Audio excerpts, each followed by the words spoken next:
한국 동해에서 약 9천조 원 가치의 초대형 유전이 발견되며 전 세계가 경악했다. 이 발견은 한국을 세계 최고 부자 국가로 등극시킬 잠재력을 지녔다. 2024년 10월 한국해양과학기술원 KIOST은 동해 심해에서 유전을 확인했다. 탐사 결과 약 140억 배럴의 원유와 천연가스가 매장된 것으로 추정된다. 이는 사우디아라비아의 가워 유전과 맞먹는 규모로 평가받는다. 국제에너지기구 IEA는 이 유전의 경제적 가치를 9천조 원으로 분석했다.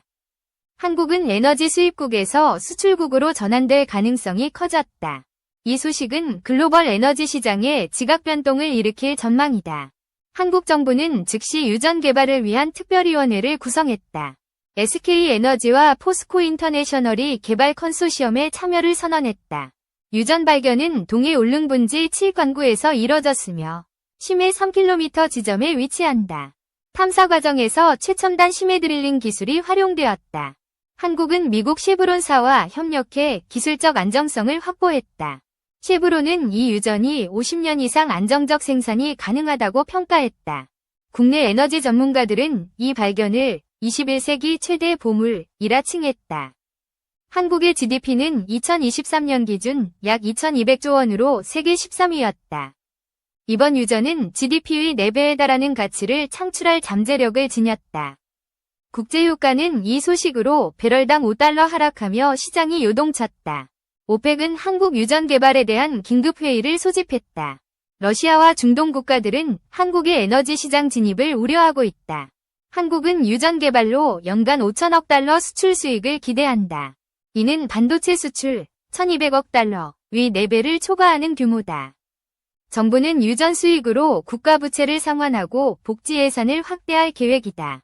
유전 개발은 약 10만 개의 일자리를 창출할 것으로 전망된다. 특히 울산, 포항 등 동해안 지역 경제가 크게 활성화될 것이다. 한국해양수산부는 동해 항만 인프라 확충에 5조 원을 투자한다. 국내 조선 업체들은 심해 채굴 선박 수주로 호황을 맞았다. 현대중공업은 2025년까지 20척의 드릴십을 건조할 계획이다. 유전 발견은 한국의 에너지 안보를 획기적으로 강화한다.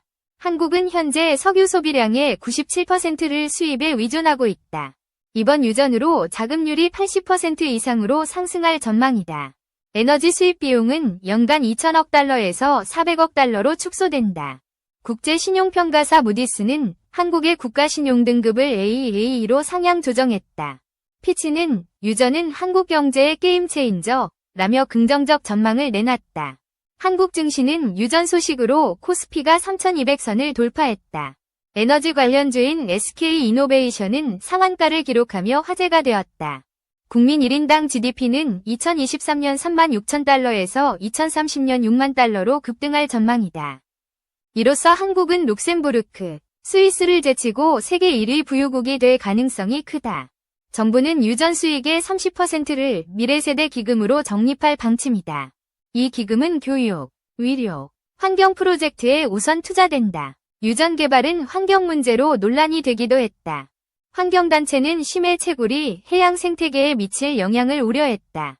정부는 친환경 채굴 기술 도입으로 피해를 최소화하겠다고 밝혔다. 탄소 배출 저감을 위해 수소 추출 기술도 병행 개발한다. 한국은 유전 개발로 글로벌 에너지 시장의 신흥 강자로 떠올랐다. 미국은 한국과의 에너지 동맹 강화를 위해 특사를 파견했다. 중국은 동해 유전의 공동 개발을 제안하며 접근을 시도했다. 일본은 한국의 에너지 독립에 경계심을 드러냈다. 유전 발견은 동북아 지정학적 판도를 뒤바꿀 변수로 주목받는다.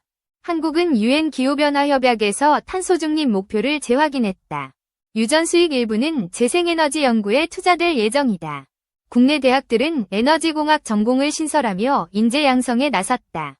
KAIST는 심해 채굴 로봇 개발로 세계적 주목을 받았다. 유전 개발은 2026년부터 본격적인 상업 생산에 들어간다. 초기 생산량은 1일 50만 배럴로 2030년 200만 배럴로 증가한다. 이를 위해 30조 원 규모의 해양 플랜트가 건설된다. 삼성중공업은 플랜트 건설 수주로 10조 원 계약을 체결했다. 유전은 천연가스 매장량도 4조 입방미터로 추정된다. 이는 한국의 50년 가스 소비량을 충족할 수 있는 규모다. 정부는 가스 수출로 동남아 시장 진출을 모색한다. 베트남, 필리핀은 한국산 천연가스 수입 의사를 밝혔다. 유전 개발은 지역 주민들과의 협력도 중요하다. 울릉도 주민들은 유전으로 관광과 어업이 위협받을까 우려했다. 정부는 지역민에게 개발 수익의 5%를 배분할 계획이다. 이를 통해 울릉도는 세계적 에너지 허브로 탈바꿈한다. 국내 에너지 기업들은 글로벌 경쟁력을 강화하고 있다. SK에너지는 미국 엑슨모빌과 기술 협력을 체결했다. 포스코는 채굴 과정에서 발생하는 철광석을 재활용한다. 이러한 혁신은 한국 기업의 국제적 위상을 높였다. 유전 발견은 한국의 외교적 영향력도 확대시켰다. 중동 국가들은 한국과의 에너지 협력을 강화하려 한다. 사우디아라비아는 한국의 500억 달러 투자 의사를 밝혔다. UAE는 한국의 채굴 기술 공유를 요청했다. 한국은 G20 정상회담에서 에너지 안보를 주제로 연설했다. 문재인 전 대통령은 유전은 국민의 보물이라 강조했다.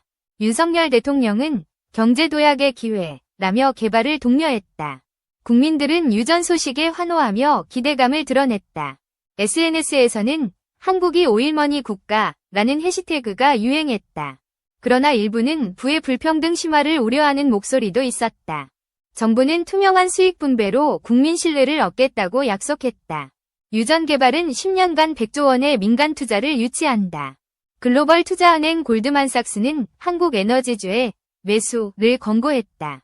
JP모건은 한국의 경제 성장률을 2025년 4.5%로 상향 조정했다. 국내 스타트업들은 심해 탐사 드론 개발로 주목받았다. 하나시스템은 유전 감시 레이더를 개발해 수출 계약을 체결했다. 이러한 기술은 한국 방산산업의 성장도 견인한다. KF-21 전투기 개발 성공에 이어 유전은 한국의 자신감을 높였다. 국민들은 이제 한국이 세계를 이끈다며 자부심을 드러냈다. 유전 개발은 글로벌 에너지 위기에도 긍정적 영향을 미친다. 2022년 러시아 우크라이나 전쟁으로 유가가 급등했었다. 한국의 유전은 공급 안정화로 국제 유가를 낮출 전망이다. IEA는 한국 유전이 2030년 세계 공급의 5%를 담당할 것이라 예측했다. 한국은 유전 수익으로 아프리카 빈국의 에너지 원조를 계획한다. 이를 통해 한국은 글로벌 리더로서의 위상을 강화한다. 에너지 관련 직업은 2030년까지 50만 명 고용을 창출한다. 대학들은 AI 기반 채굴 기술 교육 프로그램을 신설했다.